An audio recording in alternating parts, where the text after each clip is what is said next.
Hello, everyone, and welcome to the September 29th edition of Sports Talk in the Burgh. I'm your host, Kevin Plaucha, and I am joined today by John Hanna, Evan Basista, and Michael Deemer. We've got a jam-packed show for you tonight, so let's get right into it. Our first topic of discussion is the Pittsburgh Steelers. As you all probably know, they took a 24-10 thumping to the Bengals on Sunday, dropping them to 1-2 on the season. So, for our first question of the night, John Hanna, I'll come to you. With Ben Roethlisberger's struggles over the past 2 weeks, should the Pittsburgh Steelers resort to benching the 39-year-old quarterback? No. And listen, here's why. Sure, Ben's not been good or great, but who's going to replace him? Are you seriously going to rely on Mason Rudolph? Mason Rudolph is not going to replace Big Ben. Mason Rudolph. Dwayne Haskins has a better knows shot how to on win. this roster. He went 5-3 when you replaced him in 2019. Has a better shot on this roster to make this roster than Mason Rudolph does of replacing Big Ben. Simply put, this offense was designed by Matt Canada for Big Ben, and I don't think that anyone outside of Big Ben has the experience or the NFL knowledge to run this offense. But okay. And I think it should also be run through. You spent a first-round pick on Najee Harris. Sure, the offensive line hasn't been great, but Najee Harris needs to be the bell cow for this Steelers team. He needs to be the future of this team because Big Ben, honestly, he's not going to be any longer. I mean, I agree with you that Najee Harris should be the backbone of the team, but you need to at least Big Ben is obviously he's in his final season, in my opinion. I think he's going to retire after this year. I think they're going to draft a quarterback. They're going to draft a quarterback in the first round this year, and Matt Corral in Ole Miss. He's been really good. I think he's the future Steelers quarterback. And then you're going to throw him to the wolves under that offensive line. Yeah, I don't think any no matter how good a college quarterback could be, with the offensive line how it is now, there's no and Big shot, Ben no is hope. the locker room leader, so I don't think if you put Mason Rudolph in that case, they're going to have the same chemistry. Sticking with the Steelers, head coach Mike Tomlin said in a press conference on Tuesday that it wasn't time to hit the panic button. Do you agree with Tomlin, or should they hit the panic button? Evan Basista. I think they should have hit the panic button weeks ago. I think it's overdue. The quarterback situation, not good. Offensive line, not good. The offensive line Play is calling, terrible. not good. The defense, injured. What do they have going for them right now? Nothing. Their team. They lost to the Bengals. They lost. That's very true. I think that loss to the Bengals. It started off with some optimism, beating the Bills. Somehow. Fluky win, block punt, and holding penalties as a Bills fan. But I think the past 2 weeks have just shown how fragile, how behind the Steelers team is. Big Ben stacked 8 times under that offensive line that, has only allowed Najee Harris 40 rushes for 123 yards, no touchdowns yet. And injuries on the defense, as you mentioned, T.J. Watt, Deontay Johnson, who's an offensive player, but Stephon Tua on IR, Alex Highsmith. These are key players that are now out for, could be a couple weeks. Stephon Tua out for a longer amount of time. This is only going to get worse for the Steelers. Yeah, I definitely agree with you. I mean, in the beginning of the season, I knew that they weren't a playoff team, and it's obviously showing now. Win against the Bills, that was a very fluky win in my opinion, and it's been downhill ever since, and I don't think they'll actually recover. I think their next test is this week against Green Bay. If they can't win against a legit team, how are they going to win against the bad teams? Mm-hmm. I honestly think the Steelers are going to be all right. I know they have a big road test coming up, like you said, Evan, against the Green Bay Packers. And I know injuries haven't been, the most kind to them either. But they're the Steelers after all. I think they're going to be all right. So sticking with the NFL, we're going to talk about Christian McCaffrey. As you guys know, he went down with an injury in Week 3. So, Michael Deemer, who should fantasy owners pick up in his absence? Well, we were just talking about the Bills earlier. I believe it's Zach Moss. Zach Moss has had... In every game that he's played, he has over 15 fantasy points. Okay, congratulations. Listen, I am a Bills fan. You might be able to tell by the tie and the past however many weeks I've been on this show. However, Moss, in the Bills scheme by Brian Daboll, they don't run the ball nearly enough. And he's been catching the ball, though. He's had receiving yards. If you're in a PPR league, you'll absolutely love him. Fumbles the ball, which he has a tendency to do, Brian Daboll and Sean McDermott bench him for the rest of the game. He had against the Steelers, he fumbled early in the game. He didn't see the field until the fourth quarter. That's also a big risk. If he fumbles the ball, he's not going to get touches. I'm going with Cordero Patterson. I don't know why you guys aren't just going with the familiarity here. Chuba Hubbard already First off, it's Chuba Hubbard. Chuba Hubbard, yes. Chuba Hubbard already in the Panthers system. It's a plug-and-play situation. He's a rookie, though. It's a very boom or bust thing if you put him in. He showed he can do it in college. What I don't like about Schubert that I liked about McCaffrey and why I have Cordero Patterson is because both McCaffrey and Patterson were able to catch the ball out of the backfield. And especially in Atlanta. You're saying that Hubbard can't. I'm not saying he can't. I'm just saying he hasn't been proven that at an NFL level as a rookie. He's played how 3 games. Patterson and McCaffrey have been able to be, those safety valves, especially in Atlanta, where Matt Ryan, he's like Big Ben. He's older. He's not getting any better. So Cordero Patterson out of the backfield is going to be a great safety valve for Matt Ryan and that Falcons defense or Falcons offense. Agree with you. Yeah, but you said it's like Chuba Hubbard. Yeah, I mean, if he does really well, then you would look like a genius. But it's a very boom or bust thing. If you're a rookie, you never really know. I think it's been 3 games. I think he's got what it takes. All right, so sticking with the NFL, the new NFL power rankings are out with the Rams claiming the top spot in the league. So, John Hanna, I come to you first. Who was the biggest surprise in this week's power rankings? I mean, it's Ravens. The Baltimore Ravens are way too high. They beat KC and Detroit, lost to Oakland. They could easily be 0-3 right now. Justin Tucker's kick shouldn't have happened. That was a delay of game by 1.5 seconds compared to the on-field timer. So that shouldn't have even happened. It should have been a 71-yard field goal, which he still would have done anyway. He doinked it off the goalpost. He shouldn't even have made that one. It bounced off of it. They only won the Kansas City game he wouldn't have because made Patrick Mahomes tried to be a superhero, threw a couple picks that were stupid of him, and Clyde Edwards-Helaire fumbled. They should not be in the situation right now. You got to give him credit though. The rookie, he got Defensive Player of the Week that week. It's not a fluky play that he actually fumbled the ball. But I mean, it could be 0-3. He still shouldn't have fumbled it. If he's an NFL running back, he shouldn't have fumbled it. Ravens are way too high. If there's any surprise, it's that they have Tampa Bay at number 2.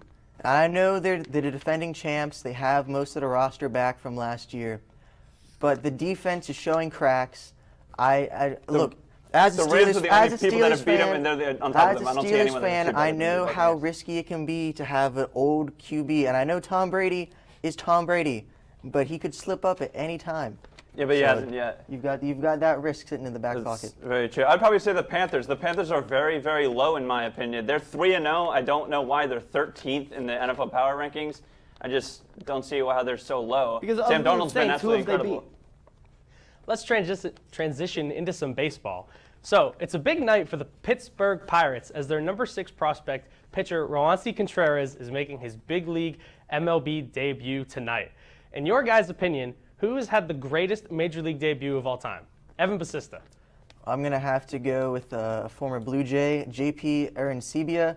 He started his career in his first game. He went 4 for 5, 2 homers, but it's not as much of what he did after as what he didn't do after. Only 212 in his career and 80 home runs. Yeah, so one-hit wonder, basically. That debut stands out.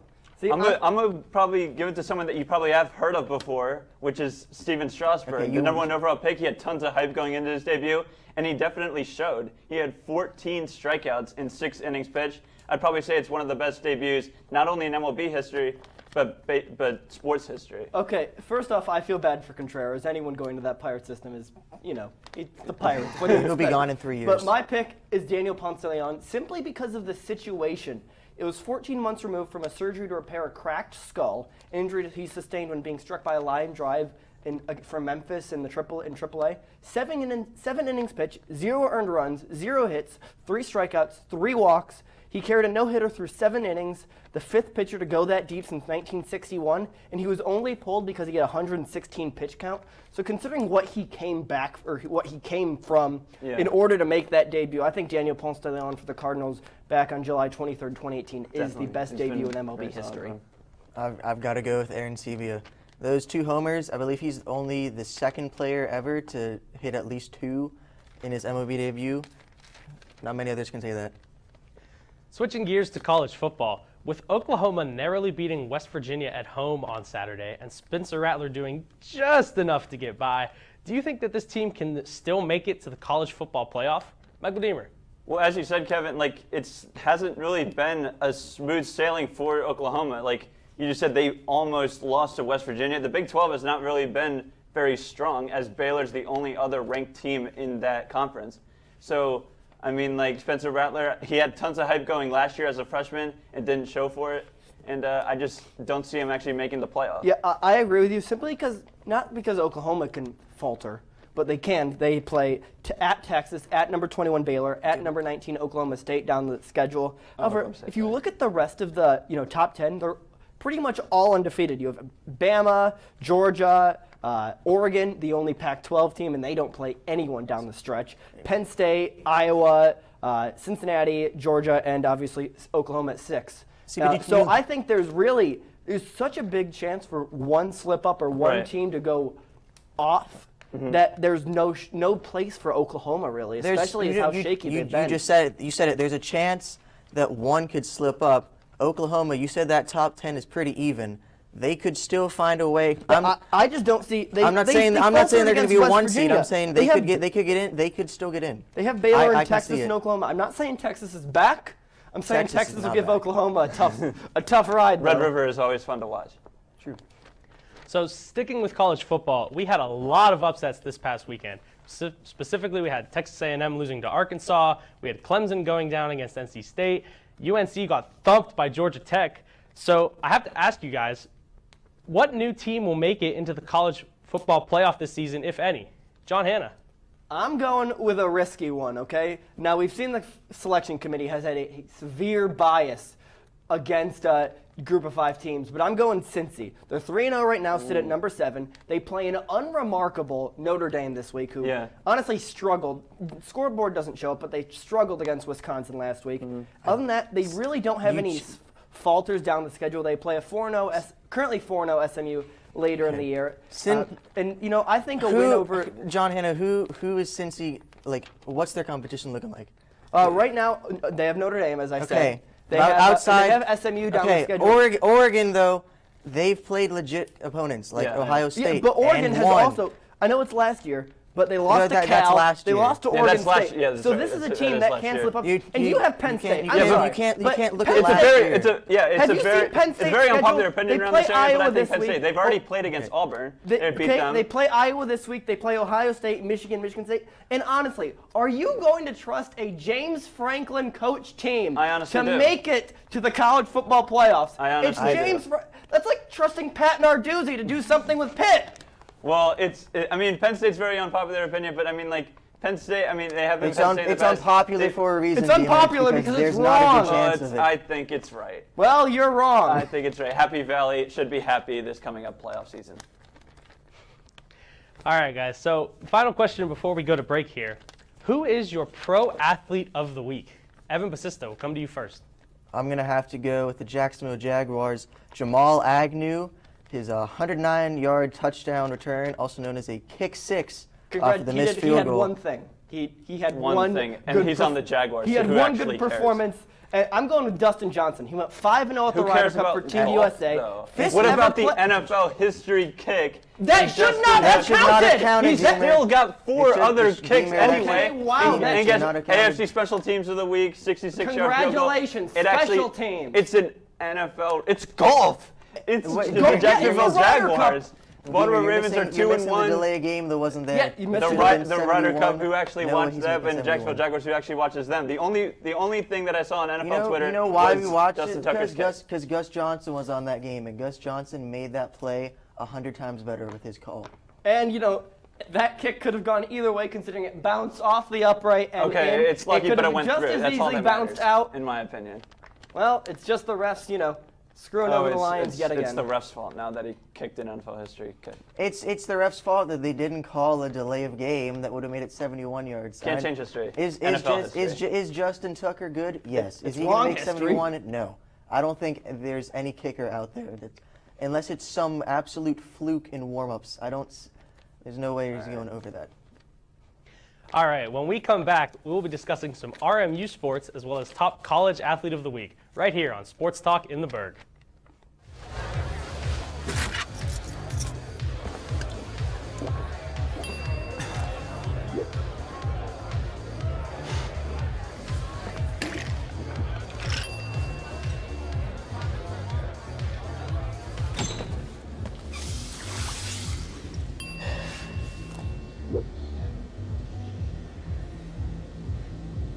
If you need to do something to feel okay to drive, you're not okay to drive.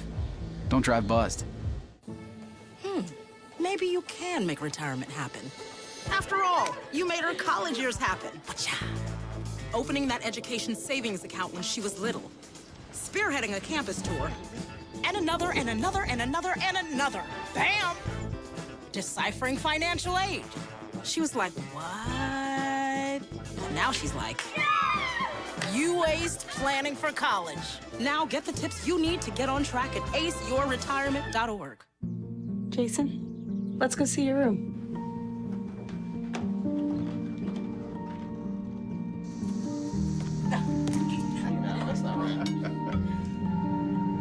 How is it? Is it good?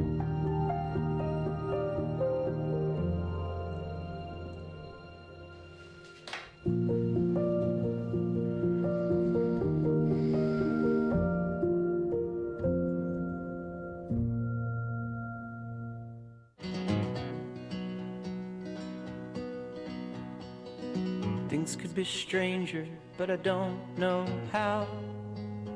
I'm going through changes now.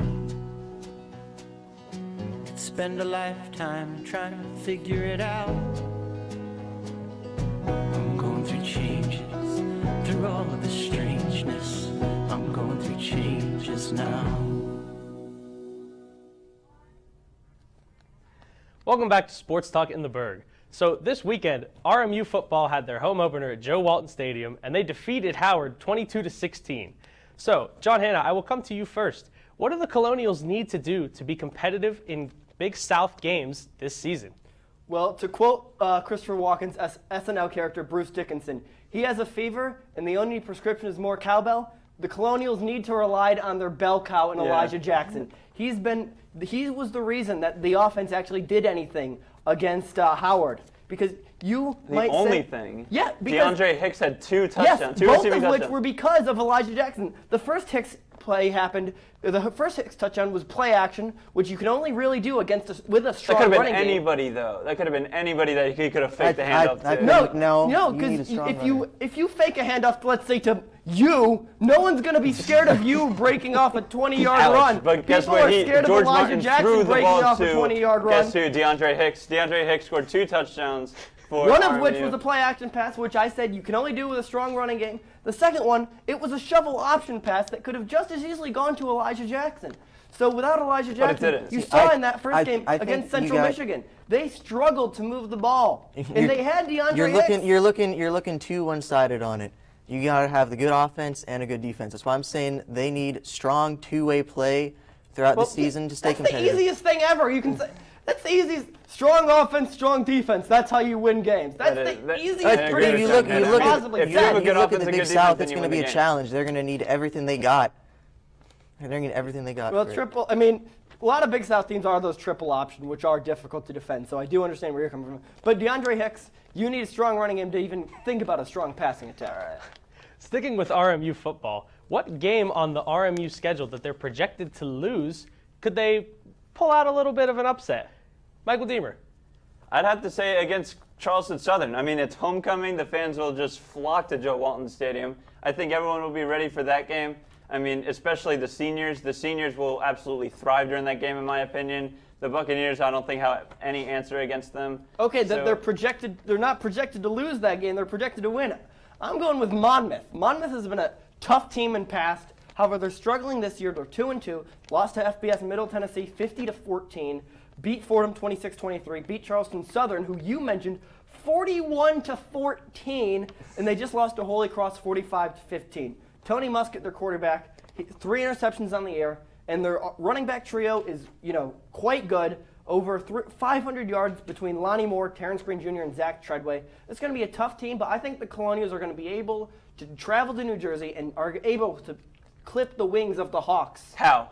Because I think that RMU is going to be able to rely on a strong. I know. Now you're coming back to me. So I am right, coming back to you. Strong two-way play, reliant on that strong offensive or strong running back of Elijah Jackson, and I think they're going to be able to. DeAndre Hicks, don't forget. DeAndre Hicks. Who cares about him? I'm going with Campbell for mine. I think it depends on how they do through the first half of the season. If they can ride some of the momentum. They're going to ride the Camels all the way home? They're going to ride the Camels home. Campbell fighting Camels. Sticking with RMU sports, but switching gears to RMU volleyball, it's been a rough start to conference play for the Colonials, as they were swept twice, both by Cleveland State and Oakland. So who needs to step up for them down the stretch if they want to see some success? John Hanna.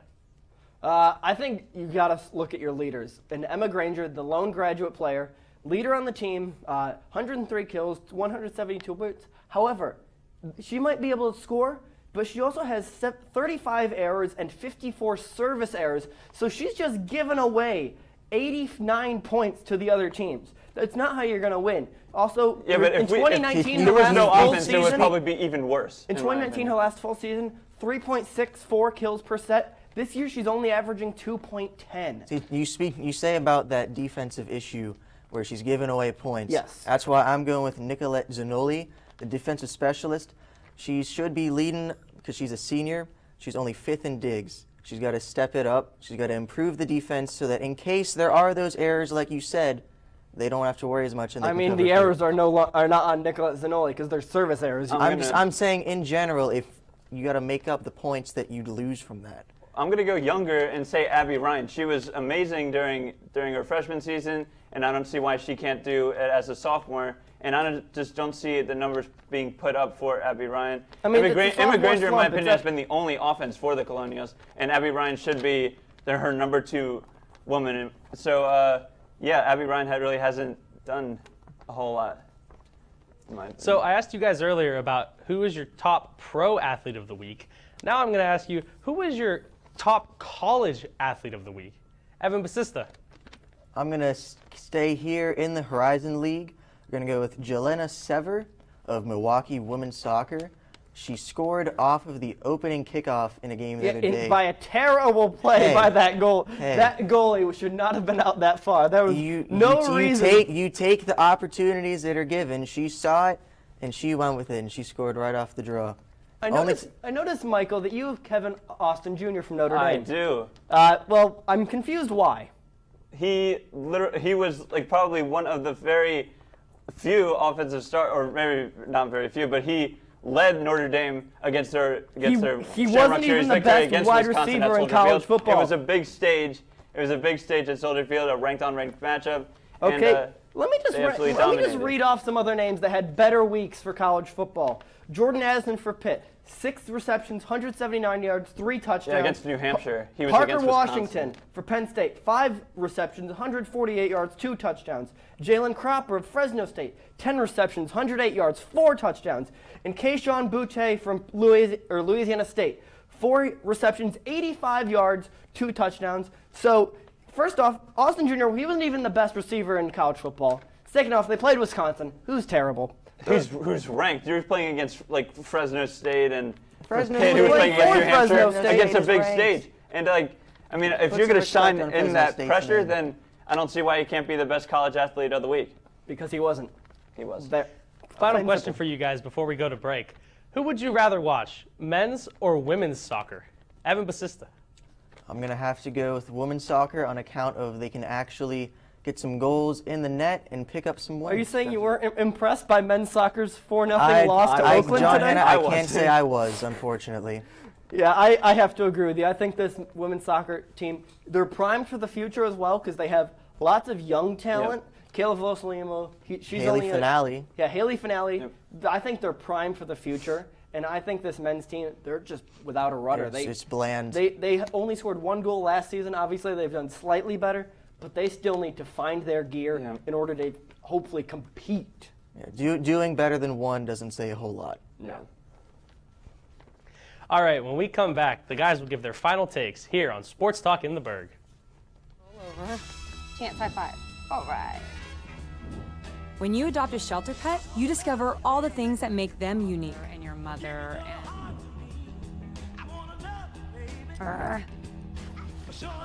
I am totally a hot person. Right, guys?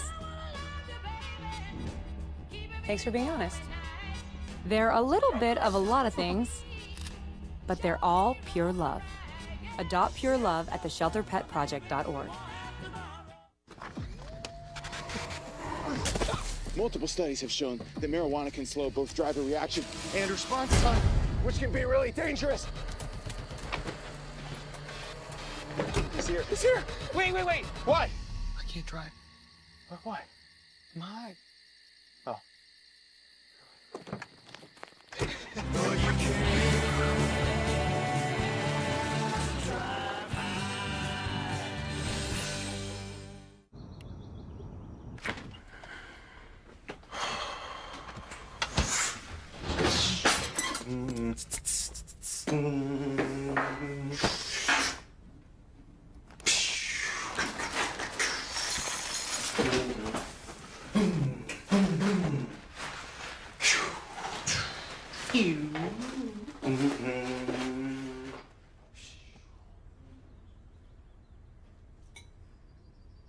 Stem is precise, no margin for error. Dare to forget that. Dare to have fun with it. Get weird with it. Dare to send those old STEM theories flying past the neighbor's house into outer space. Dare to program something internet-breaking, record-breaking. Dare to blow their minds. Dare to learn the difference between sedimentary and metamorphic rock. Go find those rocks. Dare to keep daring. Dare to STEM. Check out She Can STEM to get started. Welcome back to Sports Talk in the Burgh. It's time for the guys to give their final takes. Evan Basista, you're up first. It's the perfect time to become a Kraken fan. The Seattle Kraken had a strong debut in the preseason against a geographical rival in the Vancouver Canucks. Showing off those sweet jerseys for the first time in front of a loyal crowd in Spokane, Washington, the Kraken picked up a win. They're led by Nathan Bastian, who scored the first Kraken goal in their history, and Morgan Geekie, head of the Geek Squad, who potted a pair of goals. As legendary play-by-play announcer John Forslund would say, that's Kraken hockey, baby.